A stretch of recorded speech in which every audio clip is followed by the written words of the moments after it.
Hello everyone, welcome on Guru Mantra study channel. बेटे, मेरी 9th class बहुत इंतजार कर रही थी इस चैप्टर का। ये क्या है? Nazism and the rise of Hitler. ये बहुत इंटरेस्टिंग और बहुत बेहतरीन चैप्टर रहने वाला है। इस चैप्टर में हम हिटलर का राइज कैसे होता है, यानी कि जो आइडियोलॉजी ऑफ हिटलर है नाजिज्म, वो किस तरीके से जर्मनी के अंदर आती है। क्या हिटलर जर्मनी के रहने वाले थे या इनका जन्म कहीं और होता है?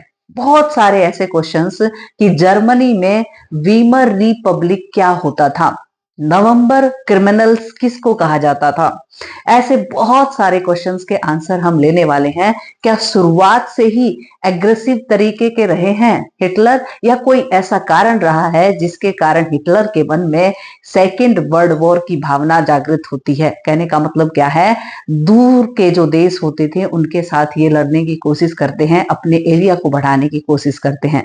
उसके पीछे क्या कारण था? हिटलर हिटलर जो रेसिस्ट थे, यानी कि जो अलग जातियां थी, उनको पसंद क्यों नहीं करता था? पसंद नहीं करता था तो उनके साथ इन्होंने क्या ट्रीटमेंट किया? तो इन सभी बातों के बारे में हम जानने वाले हैं। और हमारे चैप्टर का नाम आप जानते हो, Nazism the rise of Hitler. आइए इस चैप्टर की हम शुरुआत करते हैं और हिटलर के बारे में जानते हैं कि हिटलर ने दुनिया के लिए जो नजरिया था, यानी कि अपने प्रति जो नजरिया है, वो दुनिया को क्या दिया, यानी कि हिटलर की सोच क्या थी, किस तरीके से अपने विचारों को वो आगे बढ़ाना चाहते थे, अपने देश से बाहर भी लेकर जाना चाहते थे, किस तरीके से उन्होंने काम किया। तो आइए हम अपने चैप्टर की शुरुआत करते हैं कि हिटलर किस तरीके से जर्मनी के अंदर काम करते हैं। अब जब भी आप इस चैप्टर को पढ़ेंगे तो शुरुआत में एक स्टोरी आती है जिसमें एक हेलमेट नाम का बच्चा है। किस नाम का? हेलमेट नाम का बच्चा है। वो अपने पेरेंट्स को बातें करते हुए सुनता है तो क्या होता है कि उनके पेरेंट्स कह रहे हैं कि या तो हम सुसाइड कर लें, या फिर उनके पिताजी कह रहे हैं कि या मैं डेथ कर जाता हूं, यानी कि मैं सुसाइड कर लेता हूं, तुम बच्चे को कहीं और लेकर चले जाना। इस तरह की बातें कौन सुनता है? हेलमट सुनता है। किसकी सुनता है? अपने पिताजी की। और वो कह रहे हैं कि वो हमें मार डालेंगे। कौन मार डालेंगे? अब क्वेश्चन यही आता है। अब आगे सुने कि जो हेलमट होते हैं, हेलमट के पिता अगले दिन अपनी पत्नी को और अपने बच्चे को एक पिकनिक पर लेकर जाते हैं, और फिर वो अपने ऑफिस में जाते हैं और अपने आप को क्या कर लेते हैं? अपने आप को शूट कर लेते हैं, तो उनकी हो जाती है डेथ। अब यहां से हमारे चैप्टर की कहानी फ्लैशबैक में जाती है कि जो हेलमेट है, उनके पिता ऐसा क्यों बोल रहे थे कि हमें क्या कर देना चाहिए? सुसाइड कर लेना चाहिए, मर जाना चाहिए, नहीं तो हमें वो लोग मार देंगे। अब कहानी की शुरुआत होती है 1914 से शुरुआत होती है। 1914 आप बहुत बेहतरीन तरीके से जानते हैं, फर्स्ट वर्ल्ड वॉर की शुरुआत हो जाती है 1914 से। कब से शुरुआत हो जाती है? 1914 से लेकर, और कब तक चलता है फर्स्ट वर्ल्ड वॉर? 1918 तक चलता है। ये कहानी देखो कहां से कहां तक जाएगी।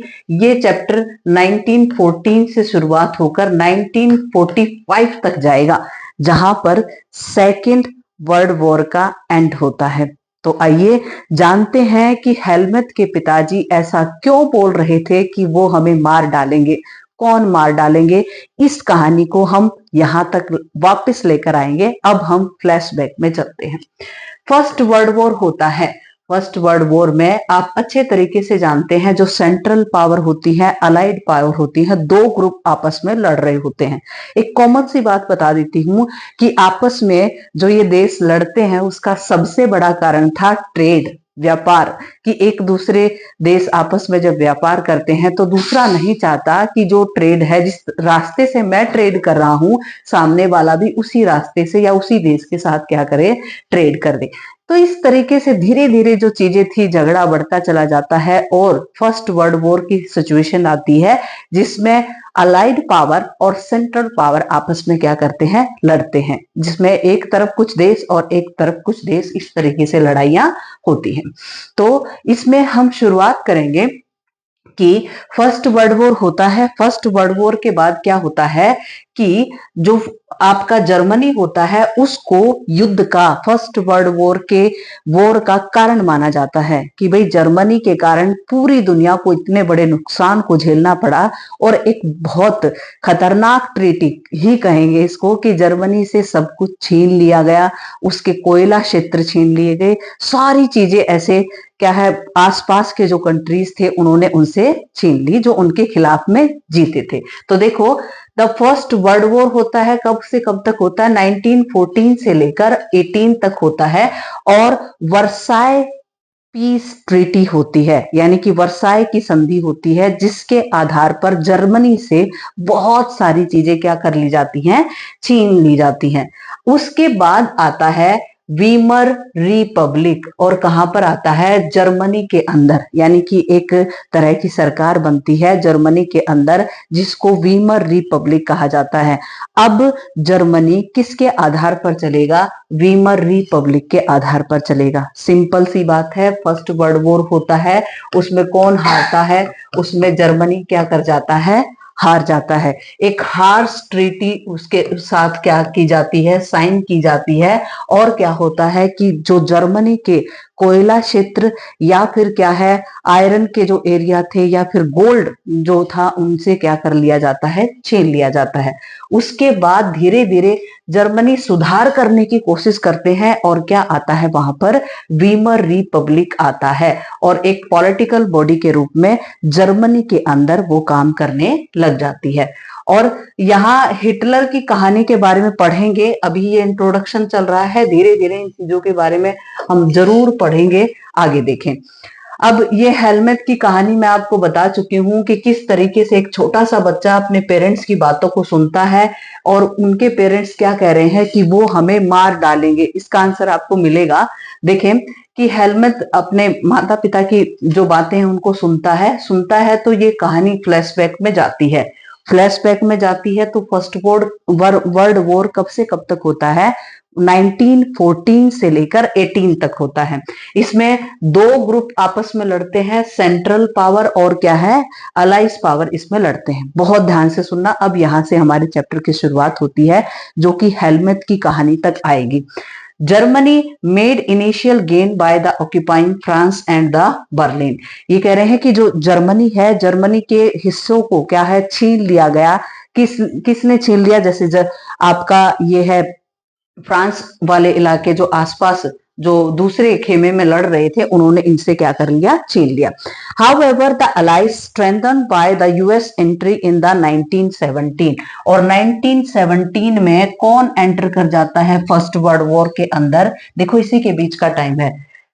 ये होता है बेटे फर्स्ट वर्ल्ड वॉर में भी ऐसा ही होता है कि फर्स्ट वर्ल्ड वॉर में जब यूएस से एंट्री कर लेता है तो युद्ध का पासा पलट जाता है। ऐसे ही यहाँ पर फर्स्ट वर्ल्ड वॉर में ऐसे हुआ कि जैसे ही यूएसए ने एंट्री की तो पासा पलट जाता है। वैसे तो जर्मनी जीत रहा था, इसके साथ लगने वाले जो कंट्रीज थे वो जीत रहे थे, लेकिन जैसे ही यूएसए इसमें शामिल होता है, 1917 में शामिल होता है, पासा पलट जाता है और दूसरा खेमा क्या कर जाता है, जीत जाता है। Defeating Germany and the central power in the नवंबर 1918 और इस तरीके से जो वो पावर्स जो लड़ रही थी इनको यूएसए के शामिल होने के बाद वो क्या कर जाते हैं, हार जाते हैं। तो अब यहां से शुरुआत होती है कि जो जर्मनी के खिलाफ कंट्रीज लड़ रहे थे वो क्या कर जाते हैं, जीत जाते हैं। अब जैसे ही जीतते हैं तो जर्मनी को चारों तरफ से नोचना स्टार्ट किया जाता है। नोचने का मतलब क्या है, जर्मनी से बहुत सारी चीजों को छीन लिया जाता है कि जर्मनी आपके कारण ये फर्स्ट वर्ल्ड वॉर हुआ है और जिसके कारण क्या होता है, बहुत सारे देशों को नुकसान उठाना पड़ता है। तो उनसे क्या क्या छीना गया और किस तरीके से छीना गया, उसको क्या कहा गया, देखो। Defeat the imperial Germany. अब जर्मनी फर्स्ट वर्ल्ड वॉर में क्या कर जाता है, हार जाता है। डिफीट का मतलब आप अच्छे तरीके से जानते हैं, हारना।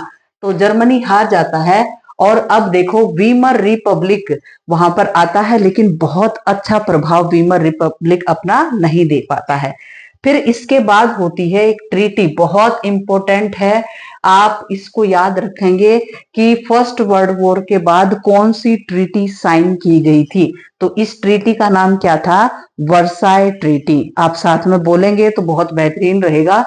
पॉलिटिकल एंड इकोनॉमिक सिचुएशन, जैसे ही जर्मनी हारता है तो उसकी पॉलिटिकल और इकोनॉमिक सिचुएशन क्या हो जाती है? बदल जाती है। Democracy was the young and the fragile idea at that time. जैसे इससे पहले जर्मनी में एक स्टेबिलिटी नहीं थी और ये यहाँ पर वीमर रिपब्लिक को लाया जाता है कि वीमर रिपब्लिक के अकॉर्डिंग इलेक्शंस होंगे, इलेक्शन होके एक गवर्नमेंट बनाई जाएगी, देश को, जर्मनी देश को क्या है, एक अच्छी गवर्नमेंट के साथ चलाने की कोशिश की जाएगी। ऐसी कोशिश की जा रही थी लेकिन वो सफल नहीं हो पा रहे थे। उसका कारण क्या था? बहुत इंपॉर्टेंट कारण था कि ये जो वर्साई ट्रीटी होती है ये बहुत हार्श होती है और उसका कारण इस वीमर में बैठे हुए जो पॉलिटिशियंस थे उनको माना जाता है। तो देखें कि जर्मनी फर्स्ट वर्ल्ड वॉर में हार जाता है, जर्मनी के साथ क्या है, एक ट्रीटी साइन की जाती है जिसको क्या कहा जाता है? वर्साई ट्रीटी कहा जाता है। There were inherent defect in the Weimar constitution. Weimar constitution में कुछ कमियां थी। क्या कमियां थी? किस तरीके से कमियां थी जिसको जनता बिल्कुल पसंद नहीं करती थी? बहुत बहुत इंपॉर्टेंट थी। दो कमियां मेन इसमें गिनाई जाती हैं कि वीमर रिपब्लिक को जर्मनी की जनता पसंद नहीं करती थी। देखो अब फिर मैं रिपीट कर रही हूं कि फर्स्ट वर्ल्ड वॉर होता है, फर्स्ट वर्ल्ड वॉर में जर्मनी हार जाता है। किसकी एंट्री के बाद हार जाता है? यूएसए की एंट्री के बाद हार जाता है। कब शामिल होता है? कमेंट बॉक्स में ये आपको बताना है कि यूएसए जो फर्स्ट वर्ल्ड वॉर था उसमें कब शामिल होता है, ये भी आपको बताना है। There were two major defects, दो बहुत बड़ी बड़ी कमियां थी किसके अंदर? वीमर रिपब्लिक के अंदर। इन the Weimar constitution which result in the instability and the vulnerability to the dictatorship। ये कह रहे हैं कि बहुत खराब हालात हो गए थे। किसके हो गए थे? जर्मनी में फर्स्ट वर्ल्ड वॉर के हारने के बाद जब वीमर रिपब्लिक आता है तो अच्छे तरीके से शासन नहीं चल पाता वीमर रिपब्लिक के कारण। किसके कारण? Weimar Republic. दो कारण बताए। प्रोपोर्शनल रिप्रेजेंटेशन, क्या है? Proportional representation. अब ध्यान से सुनना, ये होता क्या था? मान लो कि किसी एक पॉलिटिकल पार्टी को 20% सीट मिली, इलेक्शन हुए, 20% सीट मिली। किसी पॉलिटिकल पार्टी को 30% मिल गई, किसी पॉलिटिकल पार्टी को फिर ऐसे ही 30% मिल गई और किसी को फिर 20% मिल गई। अब इसी तरीके से जैसे ये टोटल हम मान लेते हैं कि 100 व्यक्ति क्या है, इलेक्शन में पार्टिसिपेट करते हैं। कितने व्यक्ति? 100 व्यक्ति, या फिर 200 400 जैसा भी हो सकता है, आप 400 ले लो। टोटल ये 400 व्यक्ति थे जो कि किस में पार्टिसिपेट करते हैं? ये इलेक्शन में पार्टिसिपेट करते हैं। तो जो पॉलिटिकल पार्टी जीतती है, यानी कि इस पॉलिटिकल पार्टी को 20% वोट मिले हैं, तो जो भी संख्या इनकी रहेगी उनमें से 20% यहां पर आएंगे। इस पॉलिटिकल पार्टी के 30% आएंगे, इस पॉलिटिकल पार्टी के 30% आएंगे और इसके 20 आएंगे। यानी कि जैसे हम अपने देश में इलेक्शन कराते हैं, जहां पर हम ये देखते हैं कि हमारे देश में टोटल सीट का 50% +1 सीट अगर किसी को मिल गई ना, पॉलिटिकल पार्टी को, वो पॉलिटिकल पार्टी जीती हुई मानी जाती है। लेकिन यहाँ क्या किया कि यहाँ पर इलेक्शन होंगे लेकिन प्रोपोर्शनल रिप्रेजेंटेशन रहेगा। कहने का मतलब क्या है? जितना जितना परसेंट उनके पास क्या आई है, वोट्स आई हैं, उनका उतना उतना परसेंट व्यक्तियों को निकाल के और यहाँ पर प्रोपोर्शनल रिप्रेजेंटेशन का काम किया गया, जो कि बहुत गलत रहा। क्योंकि ये अलग अलग जो पॉलिटिकल पार्टी थी ना, ये अपने एक जैसे विचार कभी बना ही नहीं पाई, बहुत गड़बड़ रही और वीमर रिपब्लिक नाकामयाब रहा। कहां पर काम करने में? जर्मनी में काम करने में क्या रहा? नाकामयाब रहा। क्योंकि इतने सारे पॉलिटिकल पार्टी के जो व्यक्ति हैं यहाँ पर बैठेंगे, कभी भी इनका एक विचार नहीं बन पाएगा और वो कभी भी फैसले पर नहीं पहुंच पाएंगे। देखो proportional representation, this created the problem to any one party to gain the majority, leading to a rule by the coalition. एक तरह की कैसी सरकार थी ये? कोलिजन की सरकार थी। सभी में से प्रोपोर्शन लेते हुए जो जीती हुई पॉलिटिकल पार्टी का परसेंटेज लेते हुए यहाँ पर तब क्या किया जाता था? रूल किया जाता था। आगे देखें, अब एक आर्टिकल था, बहुत इंपॉर्टेंट ये आर्टिकल था, जिसमें जर्मनी को बिल्कुल हिला के रख दिया, कुछ नहीं जर्मनी के अंदर छोड़ा। देखो क्या कह रहे हैं, article 48 which gave the president power to impose emergency and suspended the civil rights and rule by the decree. अब देखो क्या कह रहे हैं कि यहां पर किसको पावर देने की बात कह रहे हैं? ये प्रेसिडेंट को पावर दे दी कि प्रेसिडेंट का कभी भी मन करेगा वो क्या इंपोज कर सकता है? इमरजेंसी इंपोज कर सकता है। कहने का मतलब क्या है? जब भी प्रेसिडेंट को ऐसा लगे कि देश में शासन सही तरीके से लागू नहीं हो पा रहा है, तो वो क्या लागू कर देगा? इमरजेंसी लागू कर देगा। और इमरजेंसी के अंदर जो आपके राइट्स होते हैं ना, वो ले लिए जाते हैं। आप देश के अंदर अपनी मर्जी से घूम नहीं सकते, आप देश के अंदर अपने भाव को व्यक्त नहीं कर सकते। इस तरह की चीजें क्या रहेंगी? उन पर रोक लगा दी जाती है। तो ये कह रहे हैं कि जो वीमर रिपब्लिक था, उसकी कमी का कारण क्या रहा? प्रोपोर्शनल रिप्रेजेंटेशन और आर्टिकल 48 रहा। अब देखो, अब ये जो वीमर रिपब्लिक है ना, अब ये वीमर रिपब्लिक ही क्या करेगा? वीमर रिपब्लिक ही रास्ता खोलेगा। किसके लिए रास्ता खोलेगा? हिटलर के लिए रास्ता खोलने वाला है। देखें,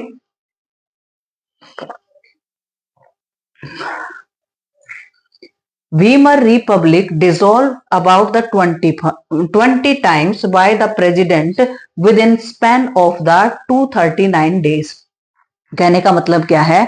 239 दिनों के अंदर अंदर, कितने दिनों के अंदर अंदर? 239 दिनों के अंदर अंदर जो ये आपका वीमर रिपब्लिक, जो आपकी इनकी जो पार्लियामेंट वगैरह बनी हुई थी, वो कितने बार डिसॉल्व हुई? 20 बार, यानी कि एक साल भी पूरा नहीं हुआ। और उसमें बहुत ज्यादा फेरबदल किया गया, बदलाव किया गया। कितने बार? 20 बार। तो फिर काम कब हुआ? इस तरीके से क्या है? वीमर रिपब्लिक क्या रह जाती है? नाकामयाब रह जाती है। Due to this democratic parliamentary system the crisis in the economy, polity, society, Hitler rose to power. बहुत बहुत इंपॉर्टेंट कि वीमर रिपब्लिक देश को क्या है? आर्थिक रूप से और ये सामाजिक रूप से स्टेबल नहीं बना पाया, जिसके कारण अब रास्ता खुल गया। किसका खुल गया? अब कौन आएगा? हिटलर आएगा। देखो, अब छीना क्या गया था? ध्यान से सुनना कि जो वर्साई की ट्रीटी हुई थी, जब 1918 में जब फर्स्ट वर्ल्ड वॉर निपट जाता है, तो वर्साई की ट्रीटी साइन की जाती है, जिसमें जर्मनी से क्या क्या छीना गया था, एक बार वो भी देख लेते हैं। क्या है? ट्रीटी ऑफ वर्साई एक ट्रीटी थी, और जर्मनी एंड अलाइड पावर के बीच में, और Germany lost all overseas colonies. बहुत इंपॉर्टेंट है कि जर्मनी ने क्या किया कि जैसे आप ब्रिटेन के बारे में पढ़ते हो कि ब्रिटेन के अंदर ब्रिटेन के पास बहुत सारी कॉलोनीज थी।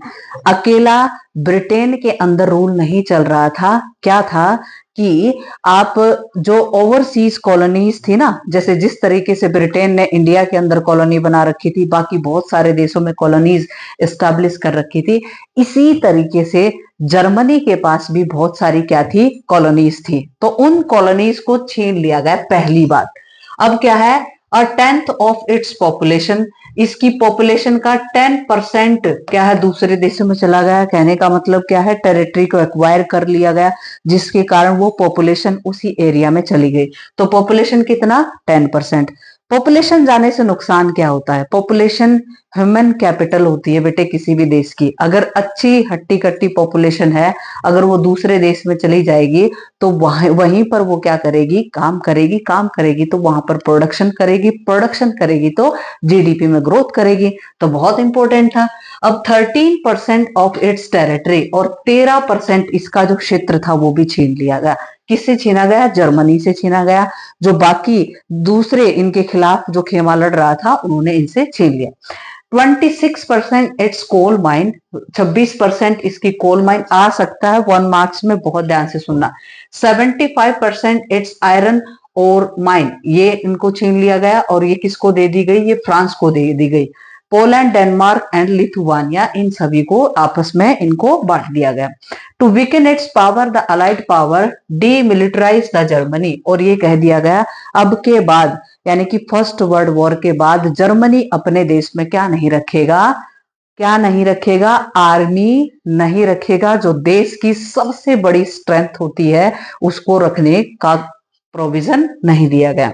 आगे देखें, Germany was held responsible for the first world war and the damage suffered by the allied country war guilt clause. Due to this reason the Germany was forced to pay the compensation of 6 billion, यानी कि Germany को 6 billion क्या करना पड़ेगा, पे करना पड़ेगा। किस तरीके से कि लास्ट में जब ये ट्रीटी हो रही थी तो कंक्लूजन ये निकाला कि सबसे बड़ा कारण कौन है, जर्मनी है, जिसके कारण इतना बड़ा लॉस होता है, ह्यूमन लॉस होता है, प्रॉपर्टी लॉस होता है, और उस लॉस का भरपाई कितने से करनी पड़ेगी, 6 बिलियन से करनी पड़ेगी, जो कि बहुत बड़ी अमाउंट थी, उनको देनी पड़ेगी, जर्मनी को देनी पड़ेगी, बाकी जो अदर कंट्रीज हैं उनको देनी पड़ेगी।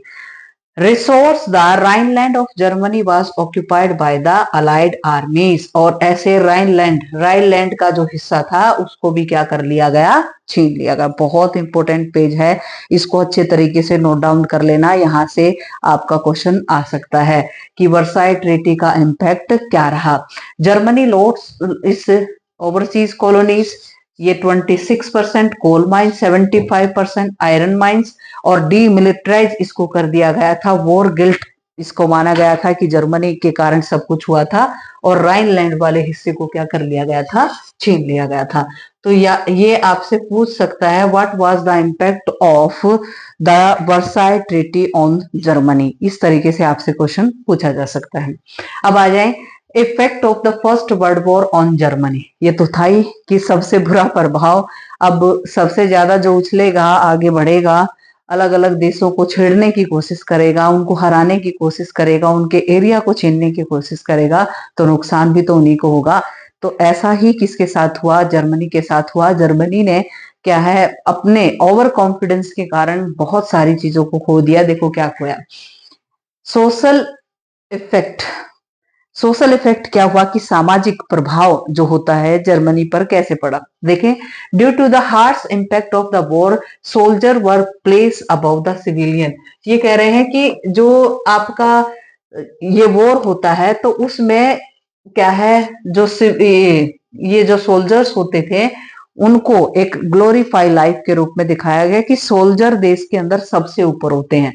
There were great stress laid on the man to be aggressive, और अब जनता में ये कहा जाने लग गया कि मैन जो होते हैं ना वो एग्रेसिव होने चाहिए, लड़ने के लिए हमेशा तैयार होने चाहिए, और स्ट्रॉन्ग, फिजिकली स्ट्रॉन्ग होने चाहिए, masculine by the political leaders and the media. और इस तरीके से अच्छी एक बिल्ड के साथ क्या है वो तैयार हो, अपने देश के लिए सेवा करें, और इस तरीके से अपने जो जर्मनी है उसकी क्या करें, सेवा करें।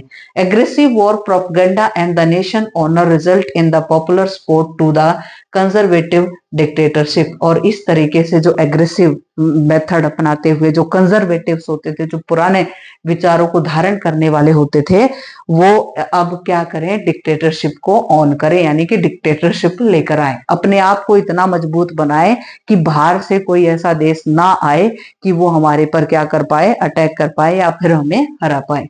पॉलिटिकल इफेक्ट देख लो, बहुत इंपॉर्टेंट है। यहां पर आप वीमर रिपब्लिक के बारे में पढ़ रहे हो। जो वीमर रिपब्लिक होता है बहुत पैसिव होता है, एक्टिव तरीके से काम नहीं कर पाता है, तो जिसके कारण एक लीग बनती है जिसको स्पार्टासिस्ट लीग कहते हैं, वो उसके खिलाफ काम कर रही थी। और ये किस पर काम कर रही थी, ये सोशलिज्म पर काम कर रही थी। सोशलिज्म का मतलब क्या होता है, सारी की सारी प्रॉपर्टी या सारी के सारा जो जमीन का हिस्सा है वो किसके पास होना चाहिए, गवर्नमेंट के पास होना चाहिए, और फिर जो भी प्रॉफिट होता है फिर वो पॉपुलेशन में बांट देना चाहिए। तो इस तरह का विचार स्पार्टासिस्ट रखती थी और किसके खिलाफ बातें कर रही थी? वीमर रिपब्लिक के खिलाफ बातें कर रही थी। लेकिन इन्होंने इनको नहीं चलने दिया। ये क्या किया? Soviet style of the government was demanded in the Berlin. Berlin आप जानते हो किसकी राजधानी है? कमेंट बॉक्स में बता देना। But the uprising was suppressed with the help of the war veteran organisation known as the free corps. और एक ऑर्गेनाइजेशन बनाई जिसको क्या कहते हैं? Free corps. इस तरह के जो व्यक्ति थे इनको वहीं पर क्या कर दिया गया? दबा दिया गया वीमर रिपब्लिक के द्वारा। बहुत इंपॉर्टेंट है कि जिस तरीके से हमारा देश आजाद हुआ था तो उस दौरान दो लिबरल्स और रेडिकल्स आपने पढ़े होंगे कि हमारे देश में लिबरल्स तो वो होते थे कि हाथ पैर जोड़ के ऐसे कह रहे हैं कि हमारे देश को आजाद कर दो, यहाँ से चले जाओ। दूसरा हमारे देश में थे, क्या थे? कौन थे? रेडिकल्स। रेडिकल्स का कहना था कि इनको मारो पीटो और इनको यहाँ से भगा दो। अब ये स्पार्टासिस्ट उसी तरीके का काम कर रहे थे कि हमें ये जो वीमर रिपब्लिक है जो पैसिव तरीके से काम कर रहा है, हमें अपने देश को सोशलिस्ट बनाना है और सारी चीजें किसके कंट्रोल में होनी चाहिए? गवर्नमेंट के कंट्रोल में होनी चाहिए। इस तरह की ये बातें कर रहे थे। लेकिन फिर ये प्री कॉर्पस वगैरह है, ये इनको क्या कर देते हैं? देश से हटा देते हैं, भगा देते हैं। आगे देखें, इकोनॉमिक क्राइसिस, ये बहुत बहुत इंपॉर्टेंट है। हाइपर इन्फ्लेमेशन आना बहुत इंपॉर्टेंट कॉन्सेप्ट है, बहुत ध्यान से सुनना।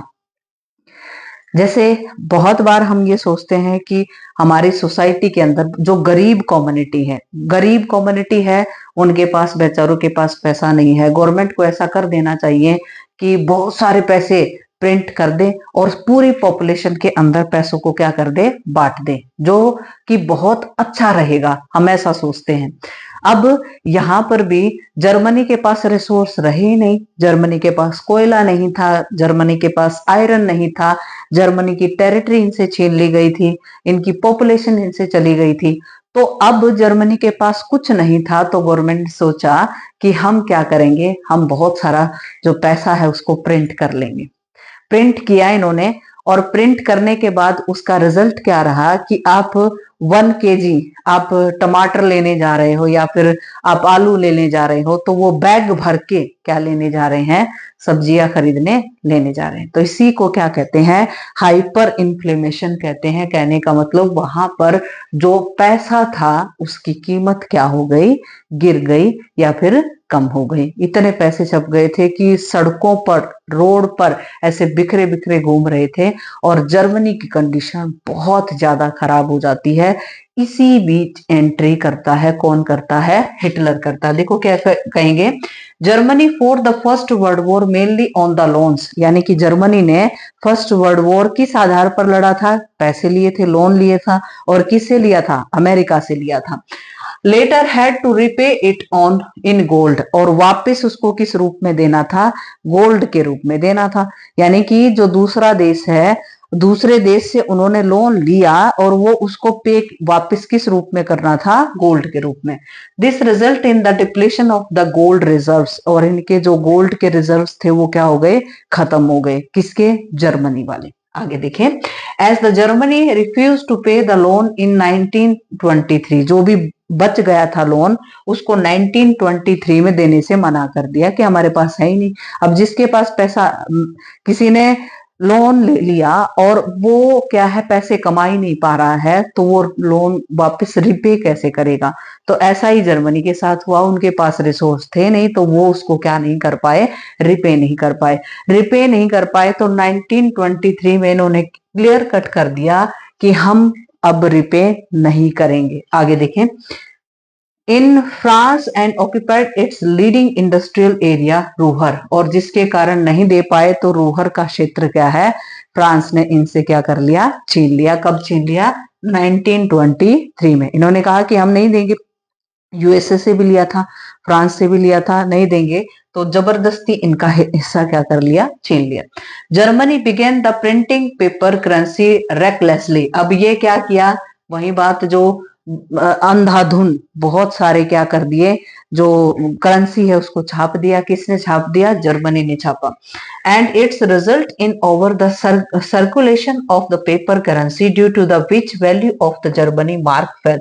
बहुत इंपॉर्टेंट कि जिसके कारण इतने सारे नोट छापने के कारण जर्मनी की करेंसी की वैल्यू क्या हो गई? गिर गई। देखें, this came to be known as the hyperinflation. इसको क्या कहते हैं? Hyper inflammation.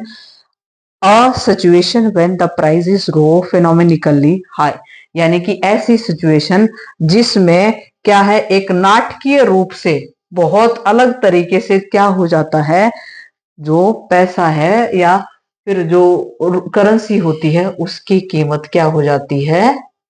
गिर जाती है, या फिर सामान के प्राइस बहुत ज्यादा बढ़ जाते हैं। दोनों ऑपोजिट है। उम्मीद करती हूं यहां तक आपको समझ में आ गया होगा, क्योंकि ये थोड़ा सा चैप्टर है, एक सिस्टमेटिक ढंग से पढ़ा जाता है। अगर आप इसको अभी मैं अगर रिकॉल कराऊं तो आपने क्या पढ़ा कि 1914 से लेकर 18 तक क्या होता है? फर्स्ट वर्ल्ड वॉर होता है। फिर एक ट्रीटी होती है, किसके साथ होती है? जर्मनी के साथ होती है। जर्मनी के साथ उस ट्रीटी में क्या होता है कि बहुत हार्श ट्रीटी होती है, बहुत सारी चीजें किससे छीन ली जाती हैं? जर्मनी से छीन ली जाती है। जर्मनी को डीमिलिटराइज कर दिया जाता है कि आप क्या नहीं रखेंगे? आप अपनी सेना नहीं रखेंगे। और फिर क्या है, 6 बिलियन का इनको क्या करना पड़ेगा? जो हर्जाना होता है, यानी कि वॉर का हर्जाना होता है, उसको भरना पड़ेगा। लेकिन इनके पास पैसे नहीं थे, जिसके कारण इनका रूर का क्षेत्र क्या कर लिया जाता है? छीन लिया जाता है। इस तरीके से बहुत बुरा हाल होता है। तो इन्होंने क्या सोचा कि हम अपनी करेंसी को बहुत ज्यादा प्रिंट कर देते हैं। तो इन्होंने ऐसा किया तो करेंसी की वैल्यू कम हो गई और सामान के जो प्राइस थे वो क्या हो गए? बढ़ गए और बहुत बुरा हाल हुआ। और आगे देखो क्या और किस तरीके से कंडीशन बनती है। अब आएंगे हिटलर। आगे, role of America and the years of the depression. Depression का मतलब क्या होता है? जो मंदी होती है, वर्ल्ड वाइड मंदी देखने को मिलती है, सिर्फ जर्मनी में नहीं, अब पूरी दुनिया में मंदी आ जाती है। मंदी का मतलब क्या होता है? डिप्रेशन जिसको कहा जाता है कि दुनिया में अब जो पैसा है देशों के साथ क्या देशों के पास जो पैसा है वो कम होने लग गया, उनके पास खर्च करने के लिए पैसा नहीं है। आगे देखें, डेविस प्लान। अब America invented the bailed Germany out the crisis. अब ये क्या है, जो अमेरिका है वो सोचता है कि जिस तरीके से जर्मनी किसमें लोन ट्रैप में या डेट ट्रैप में फंसा हुआ है, उसको निकालने की क्या की जानी चाहिए? कोशिश की जानी चाहिए।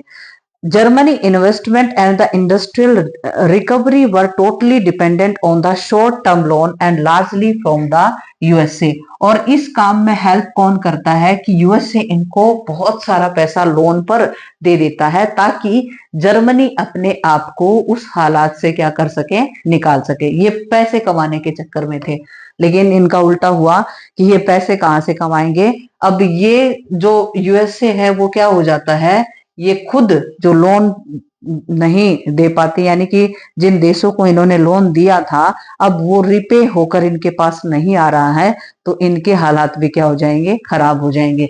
और आप, but the Wall Street exchange crashed in 1929, यानी कि जो एक स्टॉक मार्केट है कहां पर? अमेरिका के अंदर, जिसको क्या कहते हैं?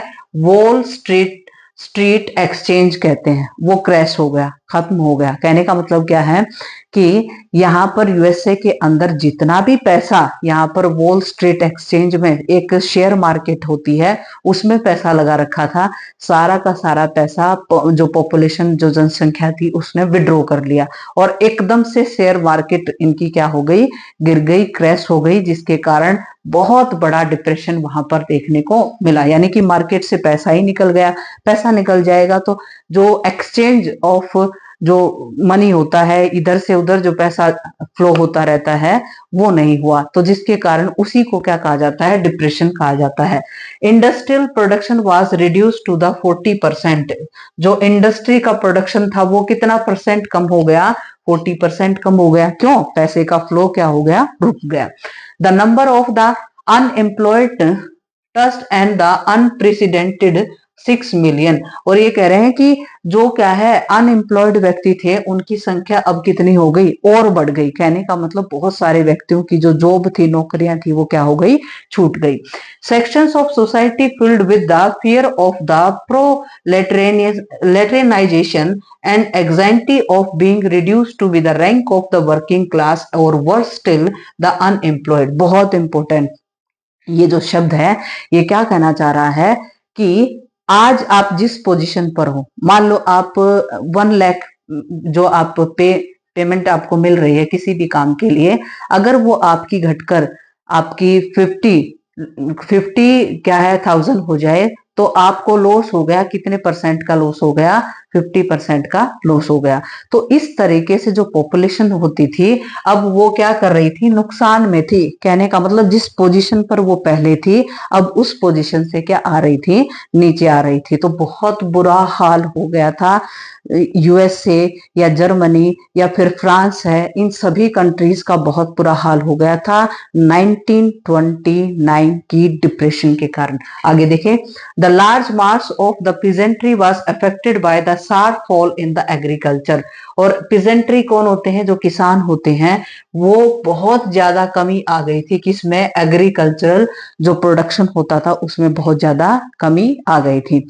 अब ये होता है ना कि जब चोट लगती है तो चारों तरफ से लगती है, तो इन देशों के साथ भी ऐसा ही हुआ कि इनको पहले ही फर्स्ट वर्ल्ड वॉर में बहुत सारा नुकसान हो चुका था, और उसके बाद फिर क्रॉप फेलियर होना, यानी कि फसलों का नुकसान हो जाना, इस तरह की घटना, या फिर क्या है, इस तरह की घटनाएं जो कि क्या है, जो लोन वगैरह इधर उधर से लिया था वो भी इनको वापस नहीं मिल रहा, तो जिसके कारण एक बहुत बड़ी डिप्रेशन का सामना इनको करना पड़ा था। People lost confidence between the democratic parliamentary system which seemed to offer no solution। और अब जनता को किसी भी तरह का कोई भी सॉल्यूशन दिखाई नहीं दे रहा था।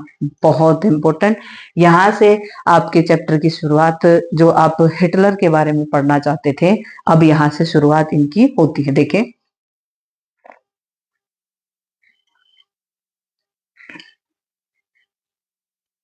Hitler's rise to power. अब हिटलर अपनी पावर को क्या करता है, बढ़ाता है।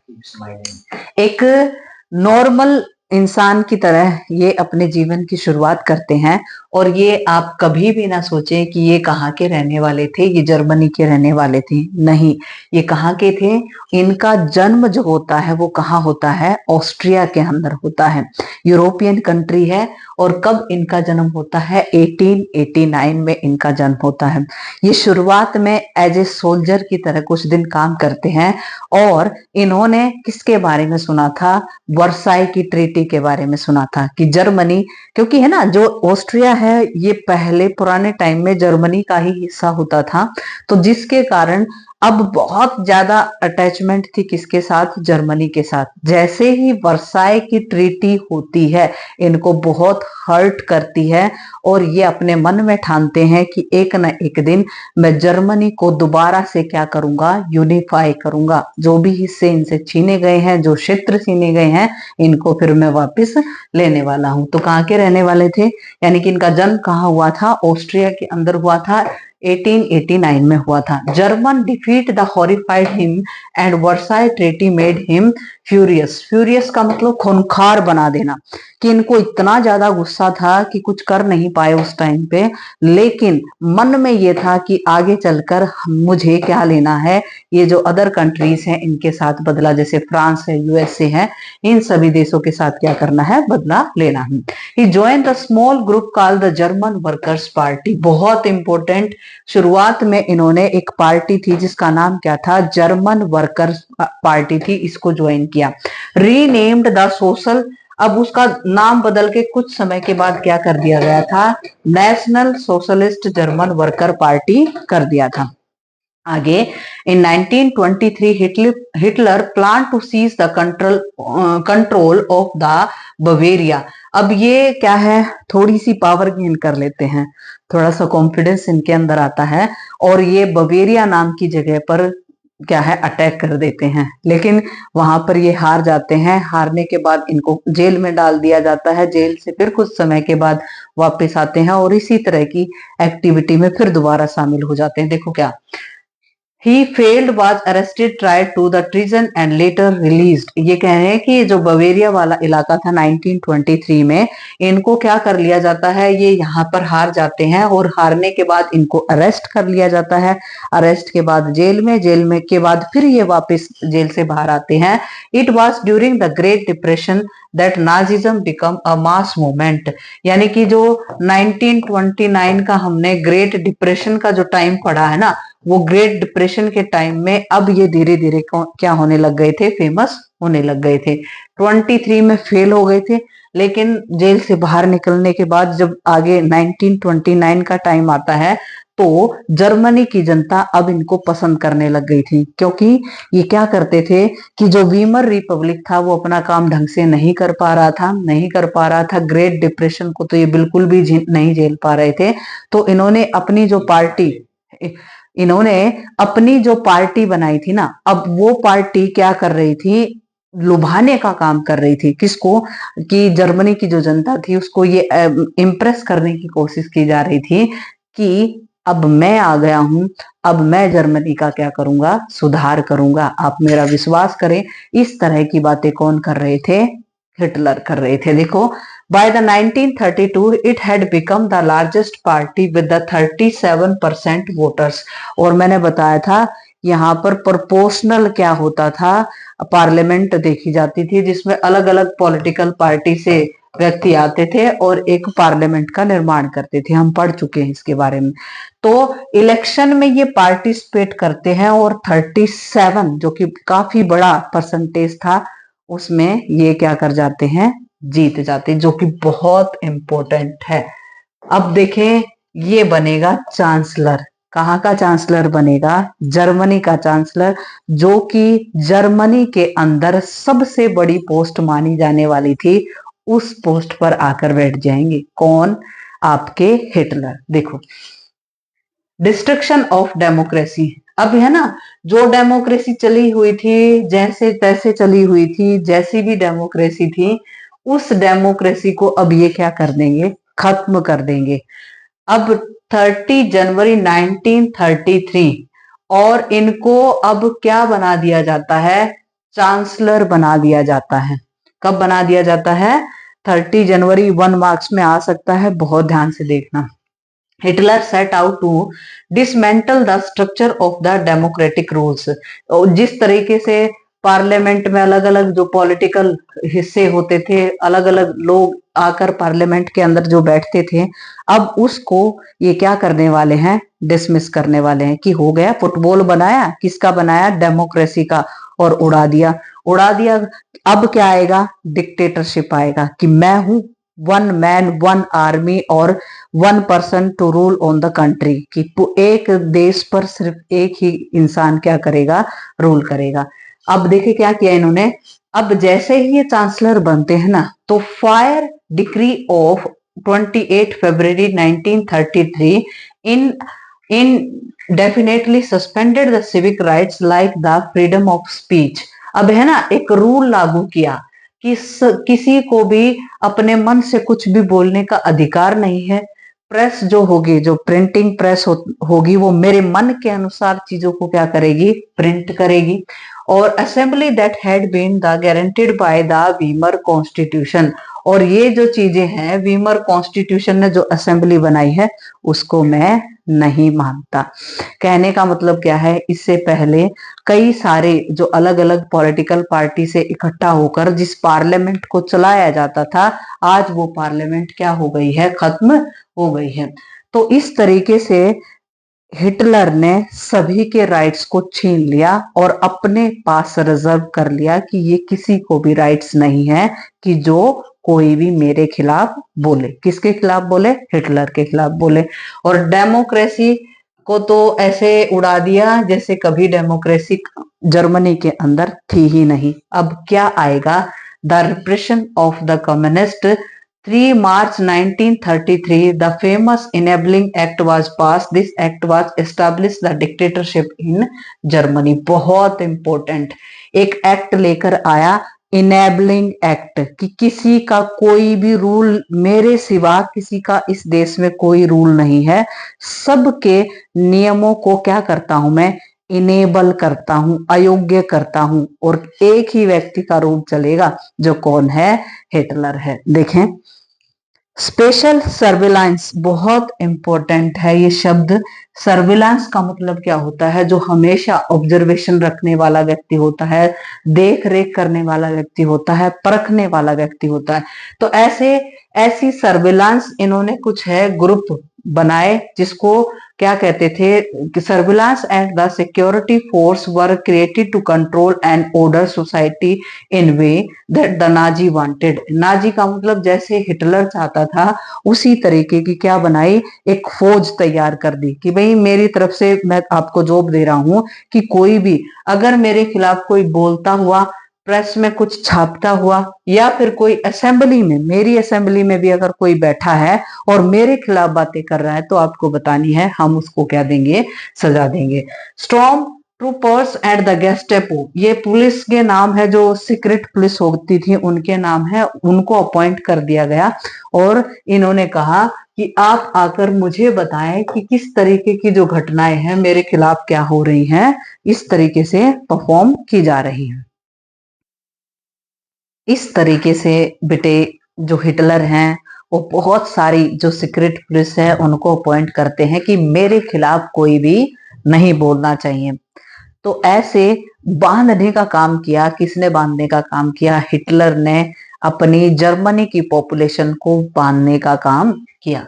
तो आगे देखें किस तरीके से इन्होंने चेंज किया। अब जैसे शुरुआत में जब हिटलर आते हैं ना, तो जनता को बहुत अच्छी अच्छी बातें कहने का काम करते हैं। कहने का मतलब है, जनता को इम्प्रेस किया जाता है कि आप अपनी लाइफ को ग्लोरीफाई करो, आप ट्रेंच लाइफ को दिखाओ। ट्रेंच लाइफ का मतलब क्या होता है, जो फौजी वगैरह होते हैं इस तरीके से गड्ढे बना देते हैं, उनमें खड़े होकर इस तरीके से शूट करते हैं। तो उस ट्रेंच लाइफ को इन्होंने बहुत ज्यादा ग्लोरीफाई करने की कोशिश की, कि हम अपने देश को इतना ज्यादा मजबूत बनाएंगे कि आगे चलकर हमारे देश पर कोई भी अटैक नहीं कर पाएगा। तो इस तरह की बहुत सारी बेहतरीन बातें, कि हम अपने देश में जो रोड कंस्ट्रक्शंस हैं वो इतना बेहतर करा देंगे, हर व्यक्ति के पास गाड़ी होगी जिसको वॉक्स वैगन कहा जाएगा, गाड़ियों का निर्माण इतना ज्यादा करा देंगे कि सभी गाड़ियों में चलेंगे। तो इतने लुभावने जो सपने होते हैं ना, वो किसने दिखाए, हिटलर ने दिखाए। कहाँ की पॉपुलेशन को, आपकी जर्मनी की पॉपुलेशन को। और जर्मनी की पॉपुलेशन ऑलरेडी परेशान थी, किससे परेशान थी, वीमर रिपब्लिक से परेशान थी। देखो कैसे, अब रिकंस्ट्रक्शन की दोबारा निर्माण करेंगे, किसका निर्माण करेंगे, जर्मनी का। Hitler sign the responsibility of economic recovery to the economist Hjalmar साच। ये व्यक्ति कौन है, हालमर साच। इनको अपॉइंट किया, किस बात के लिए अपॉइंट किया, कि मैं आपको अपॉइंट करता हूं कि आप जर्मनी की जो इकोनॉमी है ना, किसकी इकोनॉमिक, जो जर्मनी की इकोनॉमी है उसको सुधारने का काम करें। तो इनको अपॉइंट कर दिया जाता है कि जर्मनी में हम पैसा कैसे कमा सकते हैं, उस पैसे को जर्मनी के अंदर किस तरीके से लगाएं ताकि जर्मनी जल्दी से जल्दी क्या करे, ग्रोथ करे। The full production and full employment through the state funded work creation programme. ऐसे बहुत सारे प्रोग्राम लाए गए जिसमें फुल एम्प्लॉयमेंट देने की कोशिश की गई, यानी कि ट्राई किया गया कि ज्यादा से ज्यादा पॉपुलेशन को क्या दिया जाए, काम दिया जाए। और German super highways and the people's car Volkswagen, बहुत इंपॉर्टेंट, कि इन्होंने कोशिश की कि जर्मनी में सुपर हाईवेज का निर्माण किया जाए और वोक्स वैगन नाम की जो कार है उसका निर्माण किया जाए। फॉरेन पॉलिसी, फॉरेन का मतलब दूसरे देशों के साथ जर्मनी के किस तरीके के संबंध होंगे, वही। ही pulled out the league of nation, बहुत इंपॉर्टेंट, बहुत बहुत इंपॉर्टेंट। देखो, अब आपसे क्वेश्चन है कि हमारा फर्स्ट वर्ल्ड वॉर कब से कब तक होता है। आप आंसर करेंगे 1914 से लेकर 18 तक होता है। 18 के बाद एक लीग बनाई गई। ये लीग क्यों बनाई गई थी कि आपस में देशों के झगड़े ना हो। जैसे यूनाइटेड नेशंस आज आप देखते हो, उसी तरीके से इसका नाम था लीग ऑफ नेशंस। जो वर्ल्ड वाइड अगर आपके झगड़े होते हैं, तो जैसे जर्मनी का झगड़ा हो गया, फ्रांस का झगड़ा आपस में होता है, तो ये लीग ऑफ नेशन में चले जाएं अगर इनको कोई प्रॉब्लम है, कोई समस्या है। तो इसका निर्माण किया गया था, इससे बाहर निकल गया।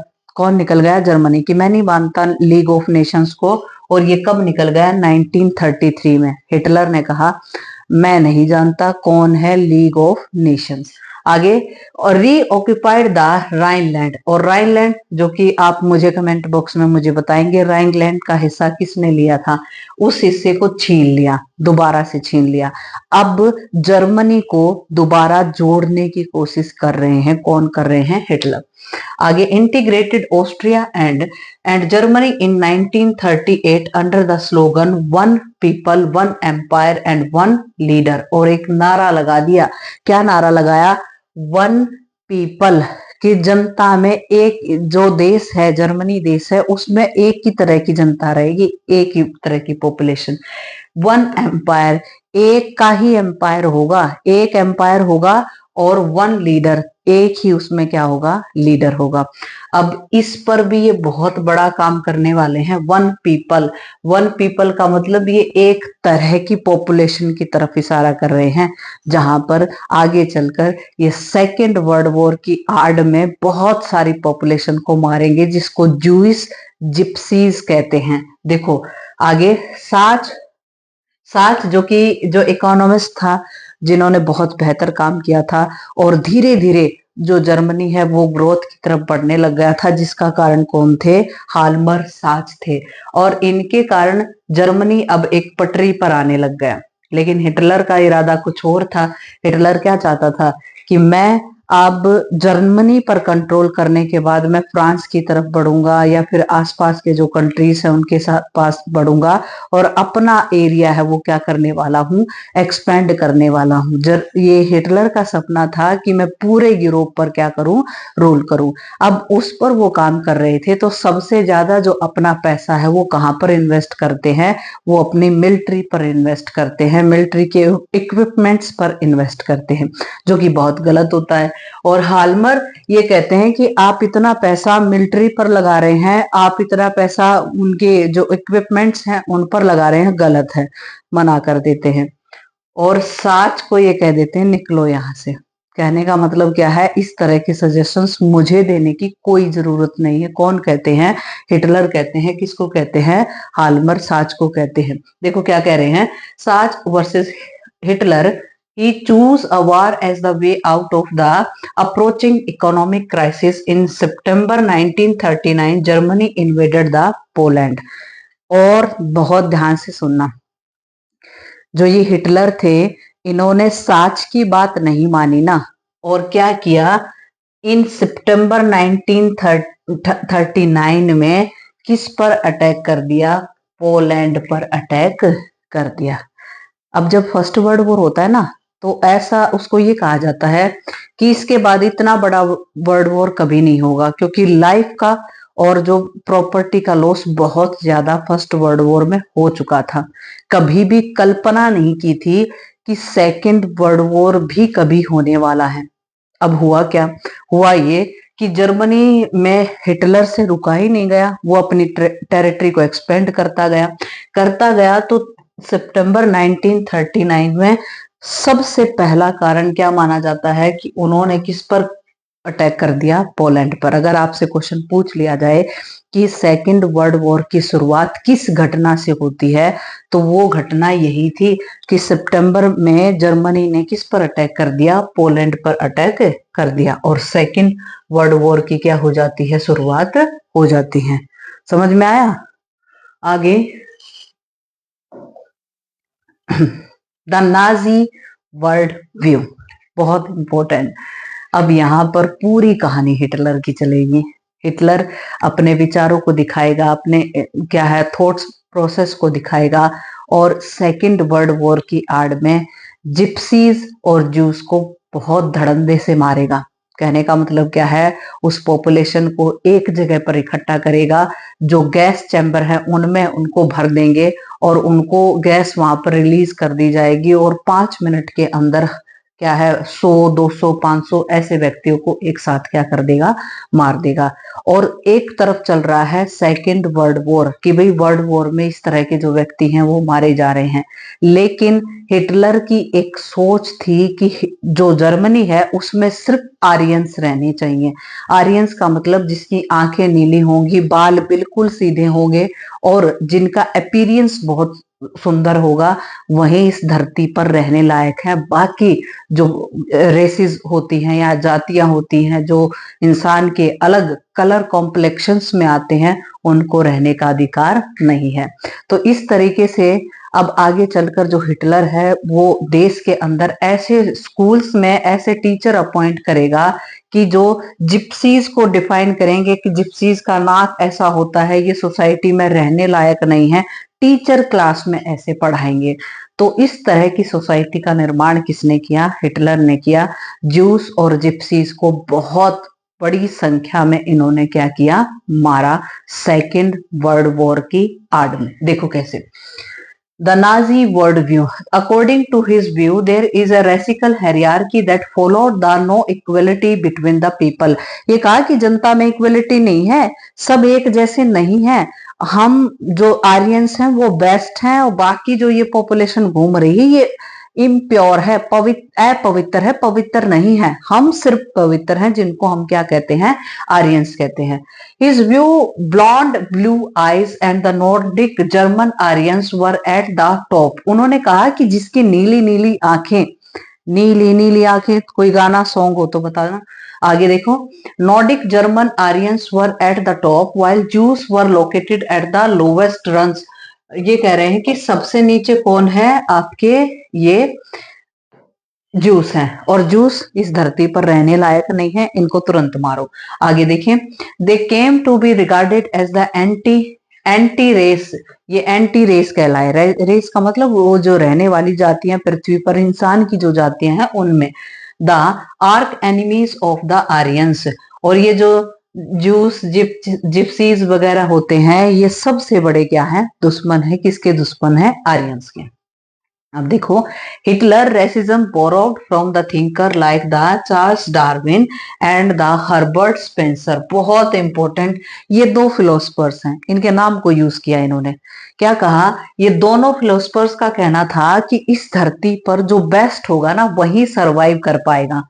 अब ये तो सिंपल सी बात है, जो इंसान अपने शरीर पर इन्वेस्ट करेगा, अपने आप को बेहतर रखने की कोशिश करेगा, वो लंबे समय तक सरवाइव कर पाएगा। सिंपल सी बातें हैं, इन्होंने सिंपल बातें की थी। अब इन्होंने क्या कहा था कि किसी भी इंसान नहीं, हर स्पीसीज में ऐसा होता है, किसी जानवर में कह लो या किसी फ्रूट में कह लो या किसी भी चीज में, जो बेस्ट होगा वो लंबे समय तक सरवाइव कर पाएगा। अब इन्होंने अपने आपसे जोड़ लिया इन चीजों को कि मैं बेस्ट हूं और मेरी तरह और भी पॉपुलेशन बेस्ट होनी चाहिए, तब जर्मनी बेस्ट बन पाएगा। तो इन्होंने जो इंसान है उसके साथ जोड़ा। लेकिन जूस में कोई बेस्ट नहीं हो सकता, जिप्सीज में कोई बेस्ट नहीं हो सकता, सिर्फ आर्यंस बेस्ट हो सकते हैं। इनकी फिलोसफी कुछ और थी, इन्होंने उस फिलोसफी को कन्वर्ट किया, अपने विचारों के अकॉर्डिंग लिया और जनता में फैला दिया कि आर्यन सबसे बेस्ट है, ज्यूस और जिप्सीज को रहने का अधिकार नहीं है, इनको मार देना चाहिए। इस तरह के विचार इन्होंने यहाँ पर किए। आगे, another ideology of Hitler was the Labsarum's living space. He believed that the new territories had to be acquired for the settlement. This would widen the area of his motherland and their resource. अब ये लैब्सरम्स का मतलब क्या होता है, area को expand करना। अब इन्होंने क्या कहा कि हमें हमेशा कोशिश करनी चाहिए कि हम जिस एरिया में रह रहे हैं, जहां से चीजों को एक्वायर कर रहे हैं, ले रहे हैं, उस एरिया को हमेशा क्या करते रहना चाहिए, एक्सपेंड करते ना रहना चाहिए। तो इन्होंने एक आइडियोलॉजी अपनी तरफ से दे दी कि हमेशा अपनी संपत्ति को बढ़ाते रहना चाहिए। और इन्होंने क्या दिखा दिया कि सिर्फ जर्मनी से काम नहीं चलेगा, आसपास के जो कंट्रीज हैं उन पर क्या करना पड़ेगा, अटैक करना पड़ेगा, उनको जीतना पड़ेगा।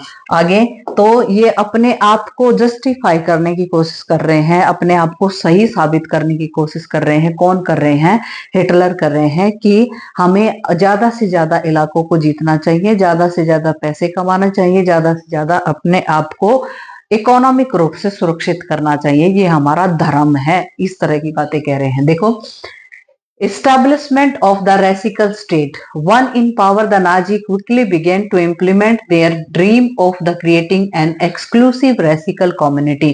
इन्होंने कहा कि एक बहुत ही शानदार रेसिकल कम्युनिटी बनानी है। पहले तो इंसान सही होने चाहिए, इंसान प्योर होने चाहिए, इंसान एक जैसे होने चाहिए। तो एक ऐसी रेसिकल कम्युनिटी बनाएंगे ऑफ प्योर जर्मन, उसमें सभी क्या होंगे, प्योर जर्मन। मैंने बताया ना, नीली आंखें, सीधे बाल और चेहरा गोरा होना चाहिए, इस तरह के व्यक्ति क्या कहलाएंगे, प्योर जर्मन।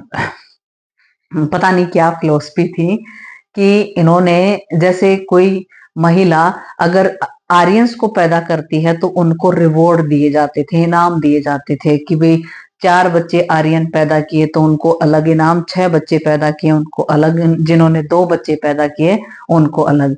लेकिन कोई भी जर्मन महिला किसके साथ शादी नहीं कर सकती थी, जूस या जिप्सीज के साथ शादी नहीं कर सकती थी। अब ये पहचान में कैसे आता है, जब भी उनके बच्चे पैदा होते जो जूस और जिप्सीज जैसे होते तो उस महिला को क्या कर दिया जाता, बाल्ड कर दिया जाता, गंजा करते, जूतों की माला जो गले में है पहनाते, पूरे मुंह काला करके उसको पूरी सोसाइटी के अंदर घुमाया जाता। तो ये जो लव अफेयर्स वगैरह होते थे वो जिप्सीज या जूस के साथ नहीं हो सकते थे, शादियां वो नहीं कर सकती थी, इस बच्चे उनके पैदा नहीं कर सकते थे। अगर ऐसा किया तो उनके साथ इल ट्रीटमेंट किया जाता था। तो कितना खराब सोसाइटी के अंदर इन्होंने माहौल बना रखा था। देखें, physically enabling all those who were seen as the undesirable, यानी कि जो शरीर से हैंडीकैप हैं या फिर क्या है, जिनके शरीर में किसी भी तरह की दिक्कत है, उनको क्या कहा, अनडिजायरेबल कहा। कोई ऐसे चल रहा है, कोई दिक्कत है तो उनको शूट करो, तुरंत मारो और सोसाइटी की सफाई करो, इस तरह के विचार इनके थे। आगे देखें, हिटलर कंसिडर्ड द ब्लैक, ये बहुत इंपॉर्टेंट है, ये जो जिन जिन रेसिस को मारा, यानी कि जिन जातियों को मारा, ब्लैक्स काले रंग के बिल्कुल जैसे अफ्रीकन्स होते हैं वैसे इनको मारा, जिप्सीज इनकी सोसाइटी में रहने वाले थे, और जूस, सबसे ज्यादा मारी जाने वाली पॉपुलेशन कौन थी, जूस थी, जो कि हिटलर ने मारी थी। मैं हेलमत के पास आने वाली हूँ, बहुत ध्यान से। अगर आप यहाँ तक आए हो और आपने यहाँ तक सुना है ना, तो आपके अंदर पेशेंस है, पेशेंस है तो आप अपनी लाइफ में बहुत कुछ करना चाहते हैं। तो आगे बढ़े, देखें आगे, racial inferior they were represented on a wide scale. अब ये कह रहे हैं कि ये इस तरह की जो सोसाइटी थी, अब इनको क्या है, अनडिजायरेबल माना जाता था। Juice remain in the worst suffers, और सबसे ज्यादा कौन सफर करते हैं, juice. They were stereotype the killers of the Christ and the users by the Nazis. Nazis का कहना था कि ये जो क्रिश्चियंस वगैरह हैं, इनकी सोसाइटी को खत्म करने वाले कौन है, जूस हैं। They were made the life of the separately mark the area known as the ghettos. इनके लिए एक अलग एरिया बनाया जाएगा, एक अलग समाज बनाया जाएगा, जिसको हम क्या कहेंगे, गेस्टोस। कुछ समाज नहीं बनाना था, इनके लिए बनाए थे कंसंट्रेशन कैंप, बनाए थे जूस के लिए, कि पहले इनको पकड़ो, कंसंट्रेशन कैंप में लेके जाओ। कई दिनों तक इनको भूखा रखा जाता था, सिर्फ वहां पर रूम बने होते थे, इनके अंदर इनको भर दिया जाता था, कोई खाना नहीं दिया जाता था। लास्ट में जब ये एहसास होता कि ये बहुत वीक हो चुके हैं, शरीर से कमजोर हो चुके हैं, तो इनको कहाँ लेकर जाया जाता था, इनको लेकर जाया जाता था गैस चैम्बर के अंदर। इनके पूरे कपड़े शरीर से निकलवा दिए जाते थे, शूज निकलवा दिए जाते थे, और उसके अंदर जो गैस चैम्बर है उनके अंदर इनको ऐसे भर दिया जाता था बेटे, जैसे ये पूरा रूम है तो सभी ऐसे खड़े हो जाएंगे, दीवार के साथ लगते लगते लगते लगते पूरे कमरे को भर दिया जाता था। और कपड़े वहां निकलवाने का कारण क्या था कि कोई कपड़ा ऐसा यूज करके कहीं इधर उधर ना निकल जाए या किसी चीज की सहायता से बाहर ना निकल जाए, तो इस चीज के कारण इनके कपड़े निकलवा दिए जाते थे।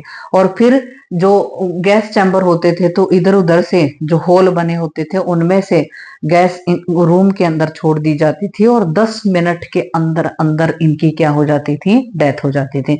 उनकी डेड बॉडी को निकाल के जो हिली एरियाज होते थे वहां पर ले जाकर हिली एरिया से नीचे की तरफ क्या कर दिया जाता था, फेंक दिया जाता था। इन बातों का पता कैसे चला, बहुत इंपॉर्टेंट है, बहुत अच्छा कॉन्सेप्ट है। एक आप ये देखते हो ना, जो दूधिया होता है, दूध बेचने वाला होता है, उसका एक ड्रम होता है, ड्रम होता है। उस ड्रम जहां पर ये कंसंट्रेशन कैंप में रह रहे थे तो उन्होंने कुछ व्यक्ति थे जिन्होंने जमीन को खोदना स्टार्ट किया।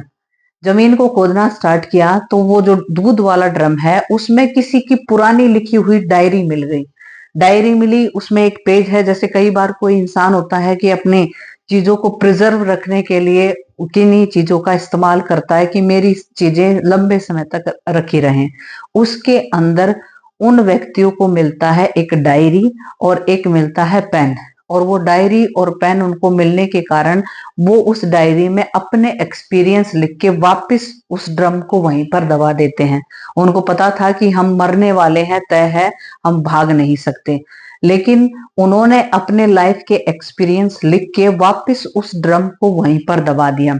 और जब बाद में जब सेकेंड वर्ल्ड वॉर खत्म होता है और वहां उस जगह पर इन्वेड किया जाता है, तब वो ड्रम वापस निकलता है, जो कि आपके 9th क्लास की बुक के अंदर बिल्कुल एक पिक्चर बनी हुई है, उस ड्रम को भी दिखाया गया है, जहां से ये पूरी स्टोरी हिटलर के जो कहानी है उसके बारे में, सारी चीजों के बारे में पता लगता है, वहां से पता लगता है।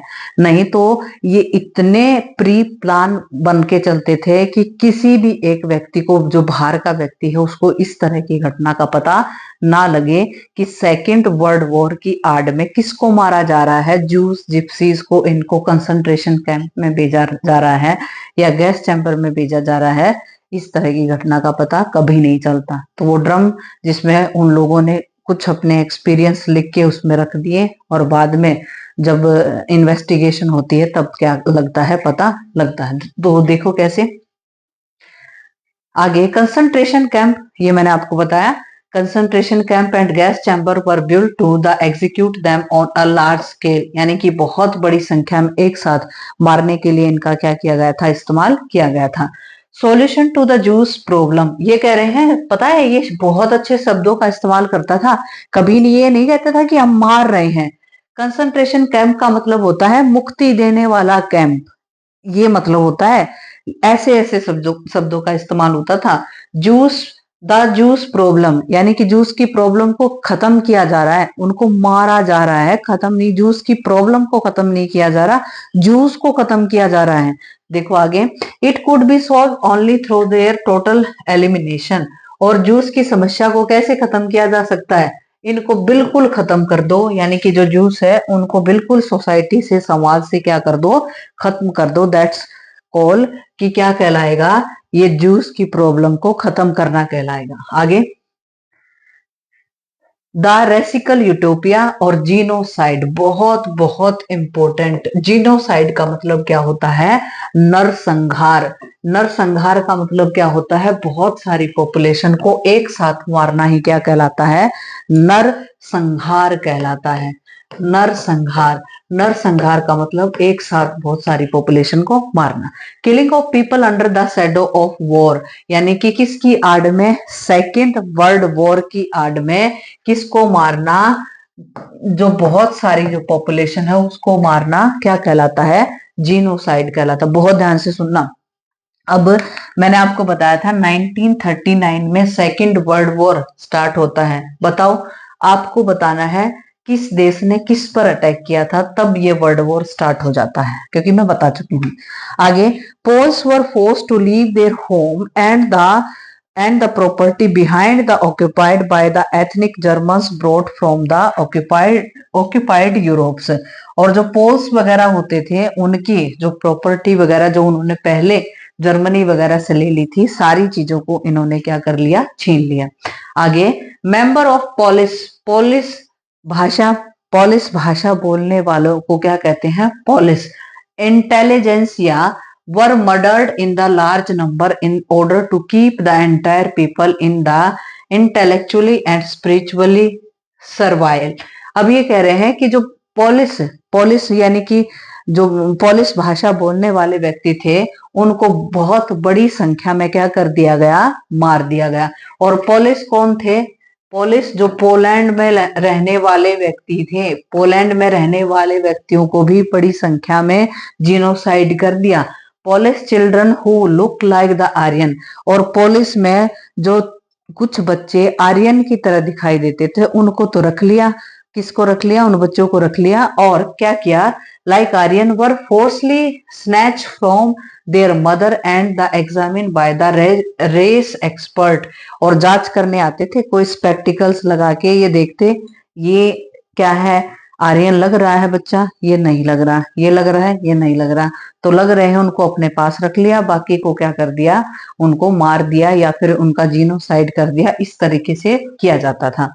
If they pass the race test they were raised in German families. अगर इनमें से कोई पोलिस दिखाई देता, उनको अपने पास रखते और जर्मन फैमिलीज को गोद में दे देते, यानी कि गोद में देना इस तरीके से देते, और वो उनको क्या करते थे, फिर आगे चलकर पालने का काम करते थे। तो ये सिस्टम चला हुआ था। पोलैंड में रहने वाले जो व्यक्ति थे, उनको भी क्या कर दिया गया, मार दिया गया।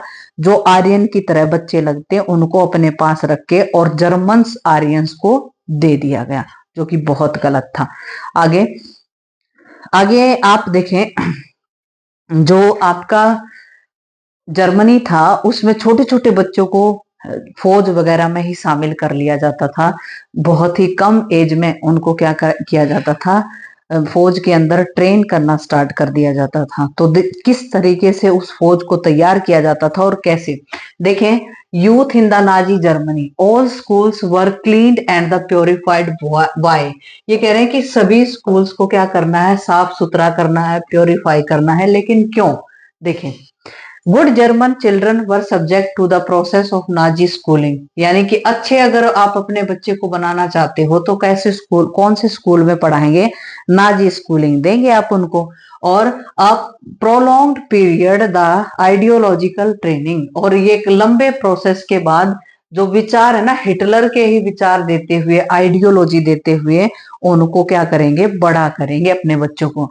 स्कूल टेक्स्ट बुक वर री रिटन, जो पुरानी किताबें हैं उनको फेंक दिया जाएगा, दोबारा से किताबें लिखी जाएंगी, जो किसके दिमाग के आधार पर होंगी, हिटलर के दिमाग के आधार पर होंगी। रेसिकल साइंस पढ़ाई जाएगी कि आप जो आर्यन बच्चे हैं, किन बच्चों के साथ खेल रहे हैं, किन के साथ नहीं खेल रहे, किन के साथ रहना चाहिए, किन के साथ नहीं रहना चाहिए, ये क्या कहलाएगा, रेसिकल साइंस कहलाएगा। Introduce to justify the Nazi idea of the functions of sport was to nurture a spirit of violence and aggression among the children. ये कह रहे हैं कि ये प्रकृति का नियम है, अपना अधिकार अगर छीना जा रहा है तो बच्चों के अंदर वॉयलेंस होनी चाहिए। हम हमेशा ये कह रहे हैं कि अपने बच्चों को हमेशा ये सिखाते हैं कि लड़ना नहीं चाहिए, झगड़ना नहीं चाहिए, लेकिन हिटलर ये कहता है कि आप नेचर का ये रूल है कि बच्चों को वॉयलेंट होना सिखाओ, एग्रेसिव होना सिखाओ, अपने अधिकारों के लिए लड़ना सिखाओ, दूसरे को अपने अधिकार छीनने ना दो। इस तरह की नॉलेज क्या है, देनी चाहिए, यानी कि लड़ने भिड़ने वाले बच्चे तैयार करो। आगे, youth organisation were made the responsible for the educating Germany youth in the spirit national socialism. और कैसी स्पिरिट लेकर आए, अपना देश, अपना समाज, अपने देश के लिए सब कुछ करना, जान न्यौछावर करना, इस तरह का विचार कहां पर लेकर आना चाहिए, जो जर्मनी के अंदर स्कूलिंग्स हैं उनमें बच्चों को पढ़ाना चाहिए। आगे, Nazi youth organisation this was founded in 1922 for later rename the Hitler youth. यानी कि 1922 में ऑर्गेनाइजेशन जो बनाई गई थी, उनको बाद में कन्वर्ट कर दिया हिटलर यूथ में। और कैसे, all other youth organisation were systematically dissolve and finally banned. जो पुराने सिस्टम चले हुए थे बच्चों को पढ़ाने का, उनको रखने का, उनको सिखाने का, उन सभी सिस्टम्स को क्या कर दिया, बंद कर दिया और ये वाला सिस्टम लागू किया। क्या कहा कि 10 से 14 वाले जो बच्चे हैं वो जंक वॉक कहलाएंगे, जिसमें एज ए फौजी की तरह उनको ट्रेनिंग दी जाएगी। फिर 14 से 18 तक के जो बच्चे हैं हिटलर यूथ कहलाएंगे और 18 अब वो क्या कहलाएंगे, आर्मी कहलाएंगे, यानी कि अब वो आर्मी के लिए यानी कि देश के लिए लड़ने के लिए क्या है, तैयार है। आगे देखो बहुत इंपॉर्टेंट है ये।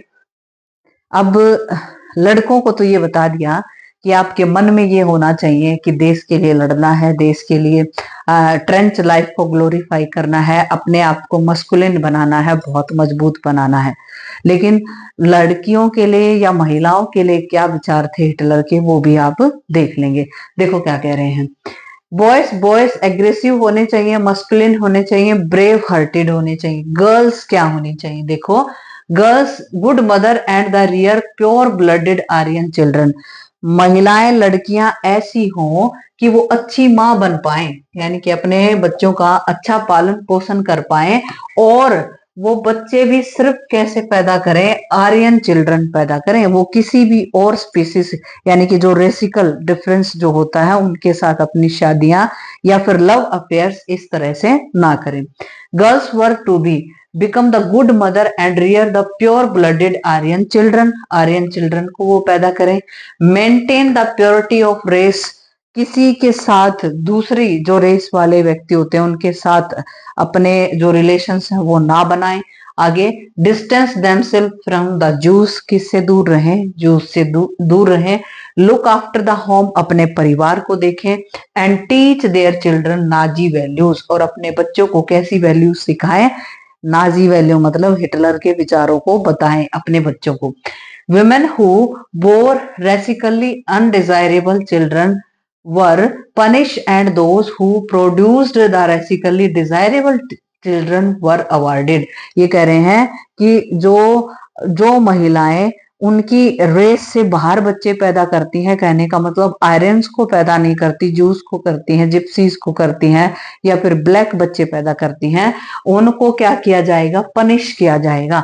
और जो आर्यन बच्चे पैदा करती हैं उनको अवार्ड दिए जाएंगे। और अवार्ड भी एक जैसे मेडल होते हैं ना, bronze medal, silver medal, gold medal, इस तरीके से मेडल दिए जाते थे आर्यन बच्चे पैदा करने वाली महिलाओं को। Those who maintain the contact with juice, जो महिलाएं जूस के साथ कॉन्टेक्ट रखती हैं, पोल्स या फिर Russians, were the paraded through the town shaved head, यानी कि उनको परेड कराई जाएगी बाल कटा के और उनको जनता के अंदर घुमाया जाएगा। ब्लैक एंड फेस, मुंह को काला कर दिया जाएगा। Placards hanging around their necks, उनके जो गले हैं उसमें ये जो जूते की मालाएं या इस तरह की मालाएं जो हैरेसिंग करने वाली होती हैं उनका इस्तेमाल करते हुए उनको आगे भेजा जाएगा। I have sullied the honour of the nation, और इस तरीके से कार्ड लगा के उनको गलियों में घुमाया जाएगा कि मैंने अपने जो नेशन है, देश है, उसको शर्मिंदा किया है। ऐसा करके उनके साथ इल ट्रीटमेंट किया जाएगा। अगर वो आर्यंस पैदा कर रही हैं तो उनको रिवॉर्ड दिए जाएंगे। अब ये देखो अगला है आर्ट ऑफ प्रोपेगेंडा। अब देखो Nazi never use the word kill, ये कह रहे हैं कि जो ये शब्द है ना, जो हिटलर थे वो कभी भी डायरेक्ट शब्दों का इस्तेमाल नहीं करते थे, वो एक बहुत शानदार शब्दों का इस्तेमाल करते थे कि जनता को ऐसा ना लगे कि जो हिटलर है वो हमारे खिलाफ क्या कर रहा है, बातें कर रहा है। तो अब देखो कि किल, मर्डर शब्द का कभी इस्तेमाल नहीं किया। Official the communication the mass killing were term as the special treatment, अगर बहुत सारे व्यक्तियों को मारा जा रहा है ना तो हिटलर क्या कहता था, आपका स्पेशल ट्रीटमेंट किया जाएगा। 100 व्यक्ति है ना, वो सामने खड़े हैं तो इनका स्पेशल ट्रीटमेंट कर दो, ऐसे बोल दिया जाता था। इसका मतलब बहुत ज्यादा संख्या में क्या किया जा रहा है, उनको मारा जा रहा है। फाइनल सॉल्यूशन, फाइनल सॉल्यूशन का भी मतलब यही है कि उनको मारा जाना है। फॉर द जूस, ये जूस के लिए इस्तेमाल होता था कि भी इनका फाइनल सॉल्यूशन करो दीज आर ज्यूस, ये ज्यूस हैं। फाइनल सॉल्यूशन का मतलब मारा जाना है। Euthanasia for the disable. अब यूथनेशिया का मतलब क्या होता है? ऐसी डेथ जो सामने वाला अपनी तरफ से ये कहता है कि मुझे मार दो, मैं मेरे शरीर में जो प्रॉब्लम हो रही है मैं उनको क्या नहीं कर सकता, बर्दाश्त नहीं कर सकता। लेकिन ये वैसे तो सही होते इंसान, लेकिन हिटलर की नजर में क्या होते ही वो डिसेबल होते, तो उनको भी मार दिया जाता। यूथनेशिया दे दो, इनको मारो। आगे, सिलेक्शन एंड द डिस डिस्फेक्शंस, यानी कि सिलेक्शन डिस्फेक्शन, इनको चुन चुन के इधर से लेकर आओ, इधर से लेकर आओ, और इनको भी क्या कर दो, मार दो। Evacuation mean the deporting the people to gas chamber, और इस शब्द का इस्तेमाल जो इंसान थे उनको कहाँ भेजने के लिए किया जाता था? गैस चैम्बर के अंदर भेजने के लिए किया जाता था। तो अलग अलग शब्दों का इस्तेमाल करता था, कभी भी डायरेक्ट शब्दों का इस्तेमाल कौन नहीं करता था? हिटलर। किनको मारने के लिए? जूस, जिप्सीज या फिर जो ब्लैक्स होते थे उनको मारने के लिए डायरेक्ट शब्दों का इस्तेमाल नहीं करते थे। Media won the sport and the help the popularising there world view Nazi idea were spread through the visual image film. और है ना, जब भी जैसे कोई भी चीज है, हम उस चीज का अगर प्रचार करना चाहते हैं तो हम मीडिया का इस्तेमाल करेंगे, न्यूज़पेपर का इस्तेमाल करेंगे, बहुत सारी चीजों का इस्तेमाल करेंगे। तो इसी तरीके से इन्होंने भी बहुत सारी चीजों का इस्तेमाल किया अपने विचारों को क्या करने के लिए, आगे बढ़ाने के लिए। आगे देखें, German monk abuse and the stereotype the group identify there enemies in the poster socialist and the desirable were represented as the weak and the detergent.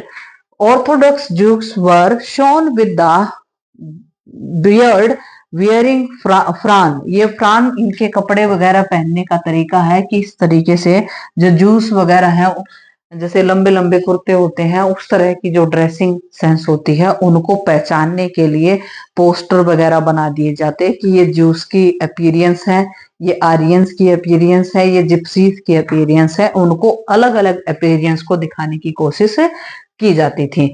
अब इस तरीके से they were at the referred as the vermin या rats या post their movement were the compare to those of rodents. Rodents ये चूहे वगैरह होते हैं, इस तरीके से जूस और किसको कहा जाता है? जिप्सीज को कहा जाता है। जैसे जो जहां रहता है वहीं खाता है, चीजों को सड़ाता है। अब जो चूहा होता है उसकी टेंडेंसी वही होती है कि वो जहां पर खाएगा ना वहीं पर अपना डिस्पोज करेगा, यानी कि वहीं पर गंदगी फैलाने का काम करता है। तो इसी तरीके से हिटलर का कहना था कि ये जो जूस जिप्सीज वगैरह हैं वो रोडेंट्स वगैरह हैं, जैसे चूहे होते हैं उसी तरीके से हैं, ये सोसाइटी में गंदगी फैलाने का काम करते हैं। अब नाजिज्म, ये देखो एक पोएम है आपकी बुक के अंदर दे रखी है। इस पोएम के अंदर क्या कह रहा है कि जो हिटलर के जो क्या है मारने वाले व्यक्ति थे, यानी कि जो हिटलर के जो सपोर्टर्स वगैरह थे जो पॉपुलेशन को मार रहे थे, मेरे क्या विचार थे। एक राइटर ने लिखा है, first they come to communist, जो सोसाइटी में कम्युनिस्ट के पास आए ना मुझे कोई फर्क नहीं पड़ा। फिर वो क्या है, कम्युनिस्ट के बाद वो उस कम्युनिस्ट को मारते हैं, मुझे कुछ नहीं कहा गया, तो फिर मैं बचा रह गया।